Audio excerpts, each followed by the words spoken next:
قل سیروا فی الارض، کہہ دیجئے چلو پھرو زمین میں. سیر کا کیا معنی ہوتا ہے؟ چلنا پھرنا. اپنے قدموں پر بھی اور مشاہدہ کرو، یعنی علمی طور پر بھی، یعنی اپنے قدموں پر بھی، یعنی خود نکل کر، یا پھر علمی طور پر غور و فکر کرو. فی الارض زمین میں، یعنی زمین میں جو آثار ہیں، علامات ہیں، گزشتہ اقوام کے جو روئنز ہیں، کھنڈرات ہیں، ان کو دیکھو. ثم انظروا، پھر دیکھو، کیف کان عاقبۃ المکذبین، کس طرح ہوا انجام جھٹلانے والوں کا. عاقبت عقب سے، عقب کس کو کہتے ہیں؟ ایڑی کو، جو پیچھے ہوتی ہے، یعنی کسی کام کے بعد یا پیچھے اس کا جو نتیجہ ہے وہ عاقبت ہوتی، انجام، نتیجہ، رزلٹ.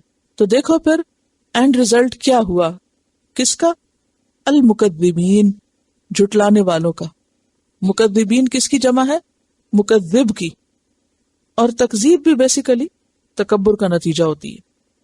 تو اس آیت سے کیا سبق ملتا ہے ہم سب کو؟ کیا کہا جا رہا ہے؟ کیا کرو اور کس سے کہا جا رہا ہے؟ جو بھی قرآن پڑھ رہا ہے سب سے خطاب ہے. کیا کرنے کو کہا جا رہا ہے؟ چلو پھرو، سیر کرو، گھومو، لیکن تفریح کے لیے نہیں، عبرت کے لیے.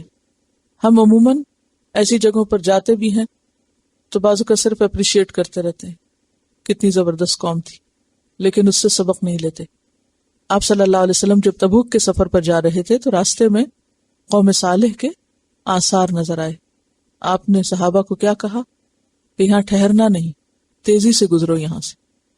اس کا یہ مطلب نہیں ہے کہ آثار قدیمہ پہ جانا نہیں چاہیے، یا وہاں بیٹھ نہیں سکتے یا رک نہیں سکتے. مراد اس سے یہ کہ غفلت کے ساتھ اور ایک تفریحی موڈ میں نہیں جانا چاہیے. یہ نقطہ یاد رکھیے کہ جب بھی آپ کو کبھی بھی کسی میوزیم میں یا زمین کے کسی حصے میں تباہ شدہ قوموں کے کوئی بھی آثار دیکھنے کو ملے تو ان کو غور و فکر اور عبرت کی نگاہ سے دیکھیں.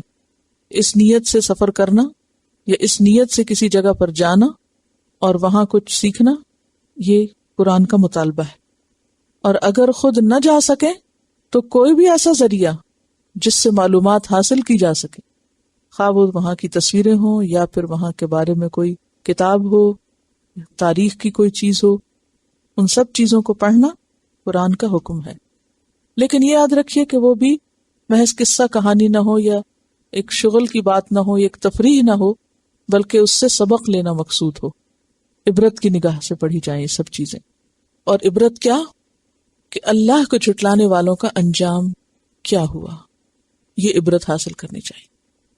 کہ ایسا کیوں ہوا کہ جو قوم اتنی ترقی یافتہ تھی، اتنی زور آور تھی، اتنی کثیر تعداد میں تھی، اتنی قوت والی تھی، پھر یہ سارے وسائل اس سے ختم کیوں ہو گئے؟